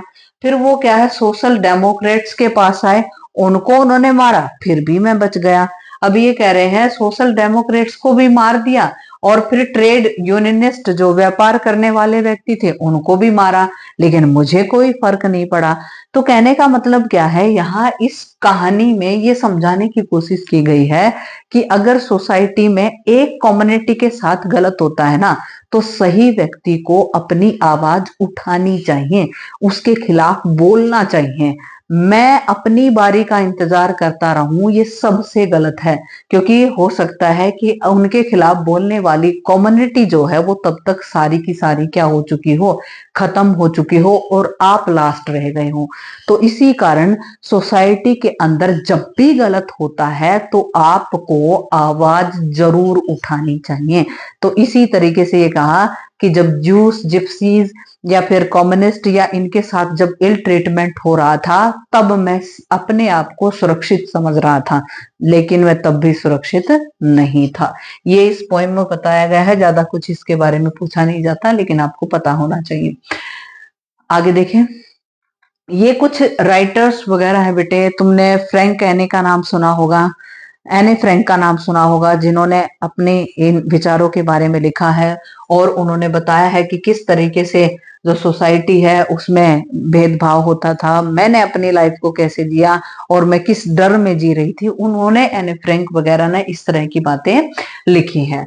अब ये कह रहे हैं कि ये जो नाजी सपोर्टर थे, एक्टिव रजिस्टर थे या फिर पैसिव लुकर्स थे, वो किस तरीके से सोसाइटी को देखते थे। अब ये राइटर्स के नाम हैं, जैसे पोस्टर नेमोलर है या फिर चार्लो ब्रेट या फिर हर, ये third reach of the dreams, इन्होंने एक बुक लिखी है, उसके बारे में है knowledge about the Holocaust. Holocaust was the genocide of the European Jews during the World War II। Holocaust किसको कहा जाता है? सेकेंड वर्ल्ड वॉर के बाद बहुत ज्यादा संख्या में किसको मारा जाना? जूस को मारा जाना, that's called Holocaust. Between the 1941 और 1945, ये घटना कब तक ज्यादा घटती है? 1941 से लेकर 45 तक। Nazi Germany and its the collaborator systematically murder some of the 6 million Jews. और कितने मिलियन जूस को मार दिया गया? 6 मिलियन जूस को मारा। इस घटना के अंदर German occupied the Europe across the 2/3 of the Europe Jews population recorded such as the diaries, notebook and the archives were carrying crisis of the juice. और ये सारे के सारे रिकॉर्ड 60 लाख जूस को, 1 लाख जिप्सीज को, या बहुत सारी ऐसी पॉपुलेशन थी जिसको क्या है, सेकेंड वर्ल्ड वॉर की आड़ में किसने मारा था? हिटलर ने मारा था, जो कि बहुत बड़ी घटना घट के सामने आती है। तो ये आपका चैप्टर था बेटे, Nazism the rise of Hitler. अब हमने इस चैप्टर के अंदर सभी चीजों को बहुत डिटेल में पढ़ा है। आपका क्वेश्चन आ सकता है कि किस तरीके से हिटलर का राइज हुआ, ये आ सकता है। आप ये जो इम्पैक्ट ऑफ वीमर रिपब्लिक, वो आ सकता है कि वीमर रिपब्लिक का जो जर्मनी पर किस तरीके से प्रभाव रहा है। तो उम्मीद करती हूँ अगर आप यहाँ तक आए हैं तो आपने बेहतरीन तरीके से इस चैप्टर को सुना होगा और इस पूरे चैप्टर का आपको बैकग्राउंड तैयार हो गया होगा। अगर आप और भी अच्छे तरीके से करना चाहते हो तो एक बार फिर देख लेना। तब तक के लिए आप बेटे मेरी नेक्स्ट क्लास का इंतजार करें। बहुत जल्द जो आपके मुश्किल माने जाने वाले चैप्टर हैं उनकी 1 शॉट रिवीजन लेकर आने वाली हूँ। जब आपका पेपर होगा तो आपकी तैयारी बहुत बेहतरीन हो चुकी होगी। नेक्स्ट क्लास के लिए आप हमेशा वीडियोस को शेयर करते रहें, चैनल को सब्सक्राइब करें, बेल आइकन को दबाएं ताकि आपको ये पता लग जाए कि मेरी वीडियोस कब आ रही हैं। आपने बहुत बार इसके लिए कमेंट किया था कि नाजिज्म वाला चैप्टर हमें भेज दो मैम, प्लीज भेज दो। तो ये आपका नाजिज्म का चैप्टर है, बहुत बेहतरीन है, बहुत अच्छे तरीके से इसको तैयार करना। तब तक के लिए नेक्स्ट क्लास का इंतजार करें। Thank you.